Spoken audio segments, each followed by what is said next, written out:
Okay. Start. ICRT. Welcome to Taiwan Talk. I'm Trevor Tortomasi, and this week we travel to the jungles of Muza. Taipei 动物园 Taipei Moving Things Park.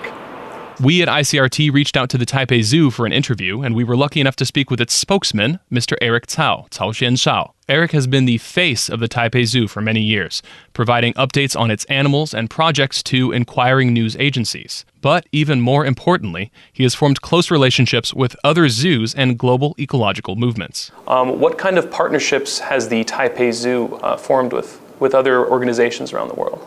We join in like the World Association of Zoos and Aquarium. So for those global or regional zoo community, they have lots of quite a mature program to work for the endangered species. We learn from each other, but we also improve ourselves, like the veterinary skill, the husbandry skill, and the basic thinking about why we should have this animal, what all about the zoo. Eric also gave us a tour of one of the zoo's most recent projects, the Pangolin Dome, which was completed in 2019. So behind us, this is the Pangolin Dome. Has the pangolin reached the level of mascot for the zoo?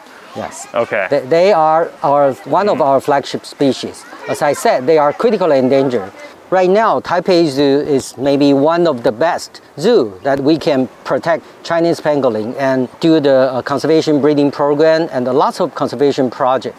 We decided to provide the animal inside this dome an opportunity so they can explore in height and in surface area, relatively bigger than any other enclosure.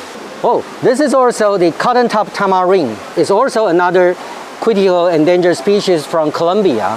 So Singapore Zoo allocate 2 breeding pairs to Taipei Zoo. And now we have quite successful breeding program because many of these species cannot easily find their good enough large habitat in nature.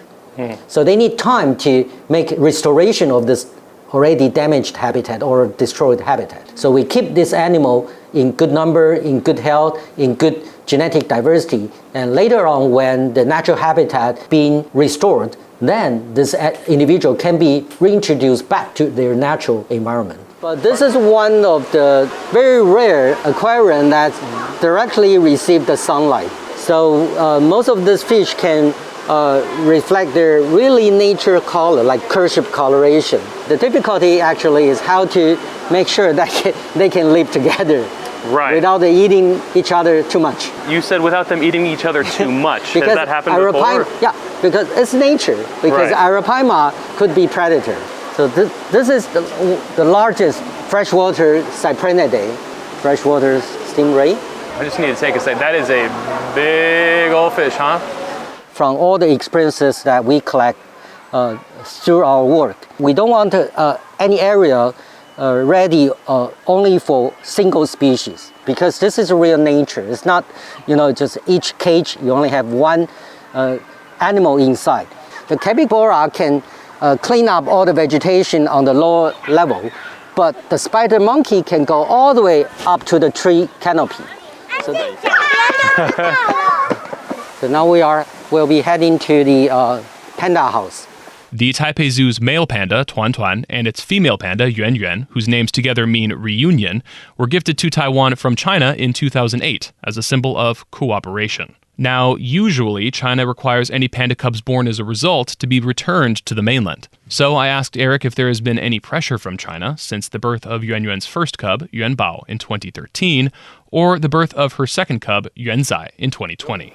Well, many people know that mainland China and Taiwan have a very unique relationship.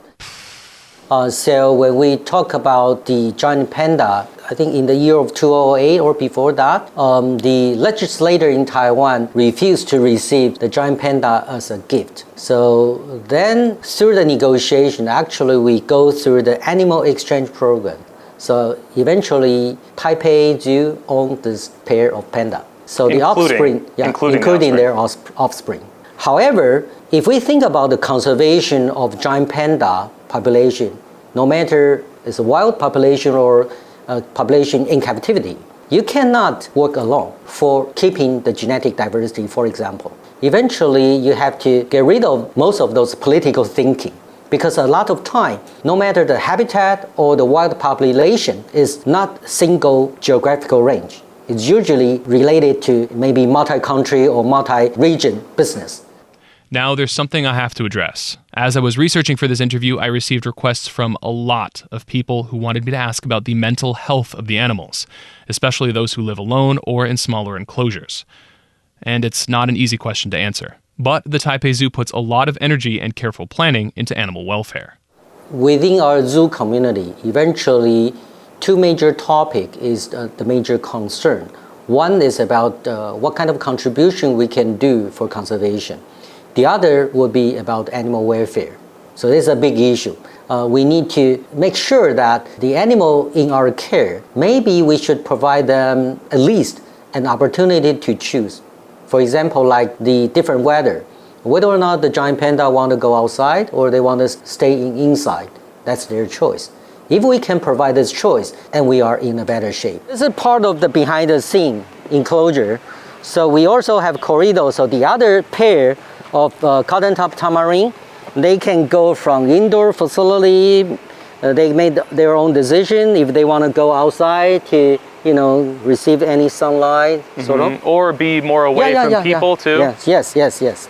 But for many other species or individual, unfortunately, Taipei Zoo may be designed for taking care of maybe 4 black bear. But all of a sudden, you will see that because we have to help each other under this government structure, so a lot of time we received black bear because somebody else did a lousy job. So we can, although provide them a very good veterinary care, but the space would be very limited.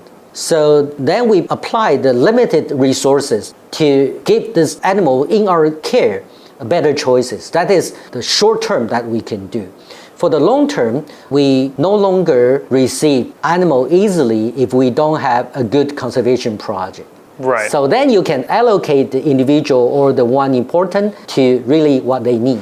I think one thing bear in mind is the zoo will never copy the natural. So we can never provide enough space for any individual animal because the animal is supposed to move around. But according to our experiences, especially most of the species in our collection now turn into the one that really need human care. They don't have enough natural habitat in the wild. So their population may drop very fast. For example, like the Chinese pangolin, cotton-top tamarin we just saw. And so they need the zoo community to help to establish the insurance population outside their natural range. And for a time, when the habitat can be reconstructed or restored, then many of these individuals can reintroduce back into the natural environment. Taipei Zoo staff are trying to find a way to make Taipei Zoo better. But we do hope that when visitors come to the zoo, you are not visiting a jail, but rather like the semi-natural environment, you are searching for animals. Taipei Zoo try our best to transform into the conservation institution. That's in the hope that when the visitor come to the zoo, we'll also have an opportunity to observe a different animal with different behavior. Because when you knowing them better, you will have a better opportunity to protect them if you have a choice. I want to give my heartfelt thanks to Eric for both his patience and his passion, and to all the employees and volunteers who continue to give their time to the animals. And I hope that we have, at the very least, addressed some concerns. Because even in the world's most reputable wild animal parks, there are still improvements to be made. But a good zoo is more than just a collection of animals. It forms partnerships and develops programs to help worldwide conservation efforts. It brings in volunteers so that people can gain experience in caring for various species. And it conducts research so that we can keep moving in the right direction. So, yes, I believe the Taipei Zoo is a good zoo. Until next time, I'm Trevor Tortomasi on ICRT FM 100.